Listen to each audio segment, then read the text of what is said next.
Now that we've talked a little bit about the different torches that I use, let's talk really briefly about some of the different ingot molds that I use. So these are the two that I use most often. Now there's other types that are like a long bar and you can pour into that and you use those for like bracelets or wire or whatever else. But you can also do some of that with these. Now this particular mold is 250 penny weight. So that's approximately, I want to say, around 13 ounces-ish. Don't quote me on that, but it's quite a bit. To give you kind of an idea, this is the ingot that I did in the last video, and it weighs just under 2 ounces. It's like 1.7 ounces. So that is something to kind of consider with some of these. Now, another mold that I have, this one happens to be a 500 penny weight mold.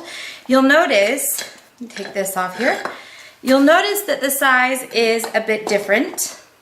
Okay, one's much wider, it's also much shorter, but it's going to hold more just because of the orientation and the size of the slot in this. Again, this is an adjustable mold, so I can move this the same way that I did the others.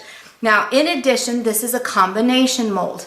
What that means is I can bring this over here, and now I have the ability to create wire ingots or rod ingots. So this is something that you can also look at. Now, the ingot molds that I'm using are Pepe tools. They are no longer making them. I happen to have just a handful at the time of this filming, a handful of these adjustable ingots, but I no longer have the access to any of the Pepe tools wire ingot molds.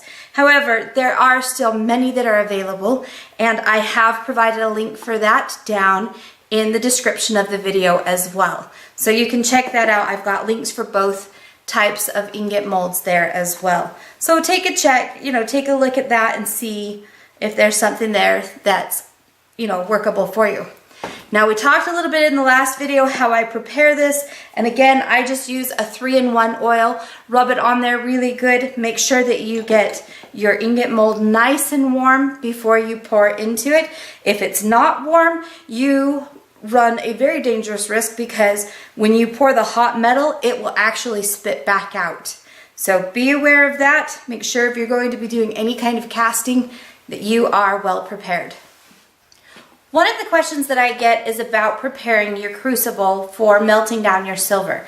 When you first get a crucible, it is just ceramic, it's just plain, it has a very porous surface. Now that is not something that is going to work well when you start to melt down your metal, because we don't want it getting caught in any of that porosity or anything like that.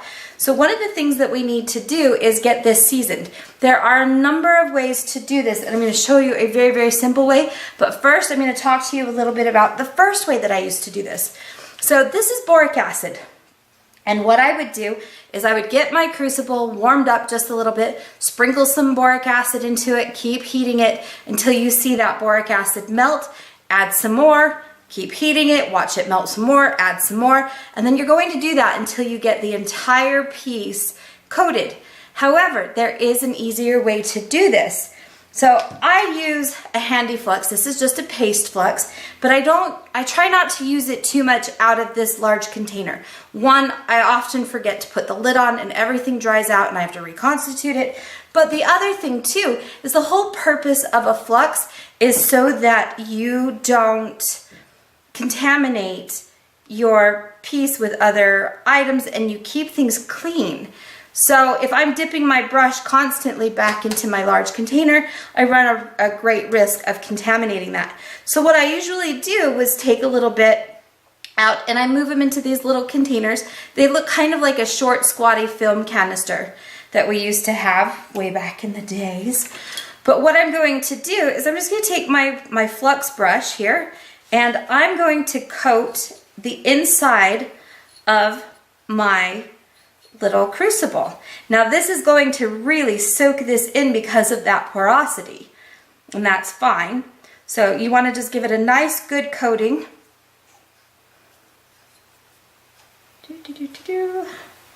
Now I also want to ensure that I really get this lip up here, that pour spout. We want to make certain we get all of that coated very well. And I'm also going to do all around the edge, top, and just on the outside.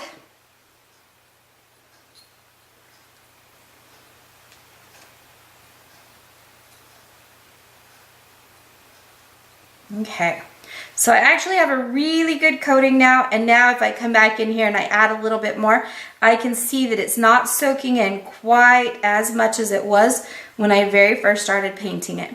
Now again, I really want to make certain that this pour spout is nice and coated. Okay, so now that I have that, I'm going to put this back into my whip. This allows me to hold on to the crucible without actually holding on to the crucible. I'm going to be using my MAP gas torch. This is the one that I really like for doing any kind of casting or any big metal meltdown. So what I'm going to do is I'm just going to heat this up. Now I'm going to get this going, and then I'll come back in and I may sprinkle some of the boric acid into it, or I may actually come back and repaint depending on if I have areas that I think need just a little bit more. So we'll have everything ready to go.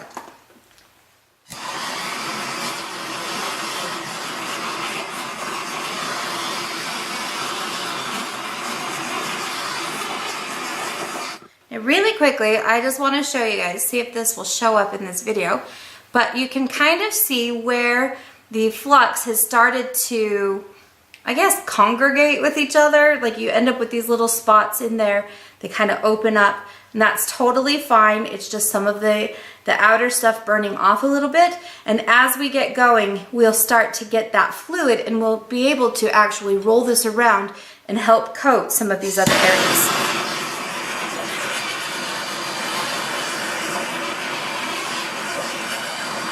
Now at this point, you can easily see where that flux is beginning to coat and where it has pulled away from some of the crucible edges. Okay, and again, we're starting to get a nice, kind of like a grayish coating in here. And that's where the flux is beginning to turn kind of glass-like. So what I'm going to do, because I can see several of these open areas, I'm just going to take some of this boric acid and I'm going to sprinkle it into those areas.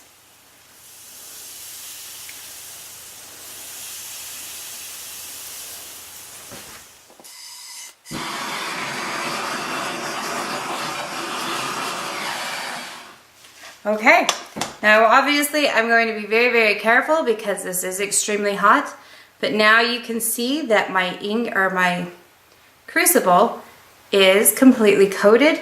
I have a nice rim around the outside edges there, so everything is ready to go. And now I'm ready to begin to add my silver, my gold, my bronze, whatever it is that I'm casting with. I'm ready to add that in and begin to cast with this. I actually had a lot of questions about this in the last video. This is a crucible and whip holder. This is created and designed by my friend Craig Dabler. He runs his shop out of Tucson, Arizona. Great, great guy. And he's come up with a lot of really good things to help when people are trying to do the sand casting. Not everybody has a huge setup with lots of different torches and whatever else. What this does is it's made out of a fire brick. Okay, and you just take your crucible and you place it in here, and it's going to insulate this, and it's going to help you keep your heat right here, which is really nice because you'd be surprised at how much heat you lose out the backside of the crucible. Now, in addition to this, Craig offers all kinds of great accessories for casting. He has these pre-fluxed crucibles and whips, and as well as the holders. There's a lot of really great tools that are over there. And if you look down in the description of the video, you'll see links to his site as well as the tools that I'm using here. And there's actually a little surprise in that description as well. So be sure to check that out if you decide that you would like to purchase some of these. It'll help you save some money. Now, in addition to that, I also use a 12-inch annealing pan. I like this because I've got a nice large area that I can work with. If I needed to do some casting, I would be able to keep my my ingot mold right here, right next to where I'm heating everything up. And I don't have to worry about taking it over to another part of my desk or tabletop or anything like that. Everything can be right here. So again, I have links to these as well in the description of the video, just to make it easy for you guys to see where you can purchase some of these items. So one of the things that was brought up with the last video as well was my torch. Now, I've talked to you guys a little bit about this torch in another video, and again, I'll link to that video as well. But this is a Bernzomatic TS8000. Okay, it is very important that you use this one. I have tried the 4000, it doesn't work as well. I've also tried various other torches that Bernzomatic has that also has hoses. They also do not work. Whether it's that their flame is not big enough, large enough, hot enough, I don't know what the deal is, but this is the one that I have found that works really, really well here in my studio. So the hoses, apparently, depending on where you are, can be very difficult to find.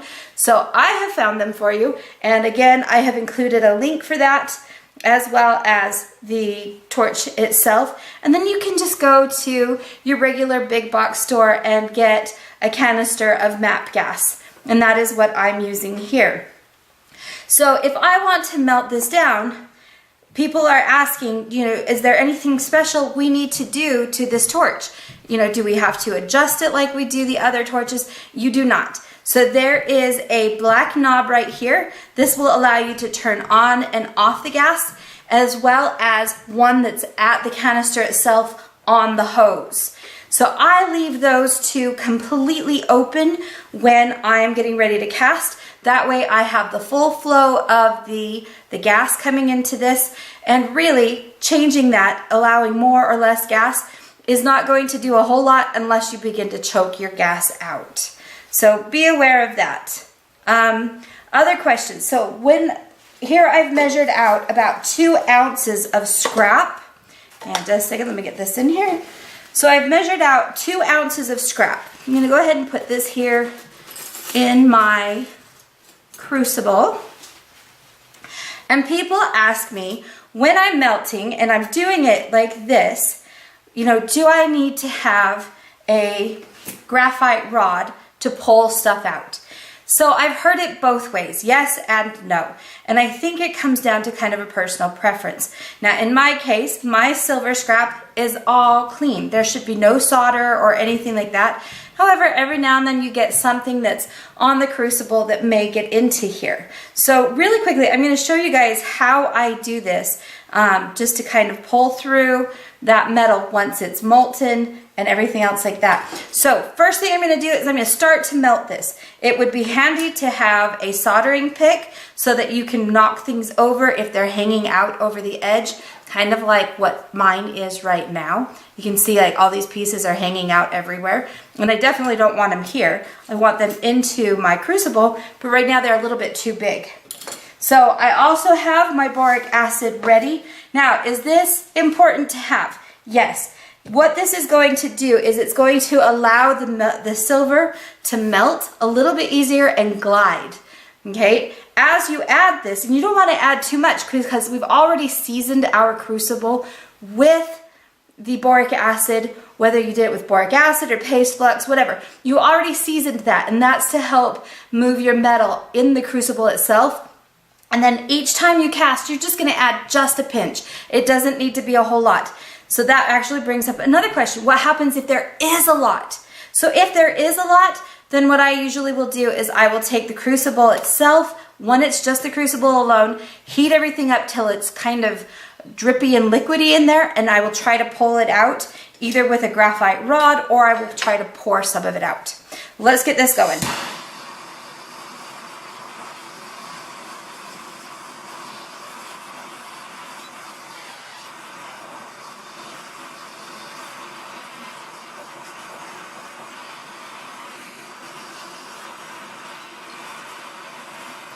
The next thing I need to do is I need to make certain that my ingot mold is nice and warm.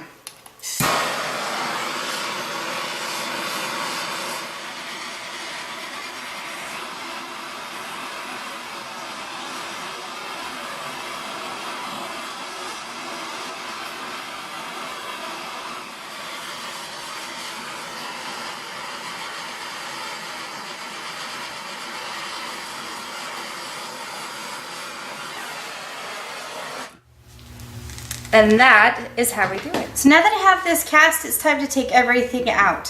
What I'm going to do is I'm just going to leave this right here because it's extremely, extremely hot. I do want to be able to pull this open, but again, everything here is extremely hot.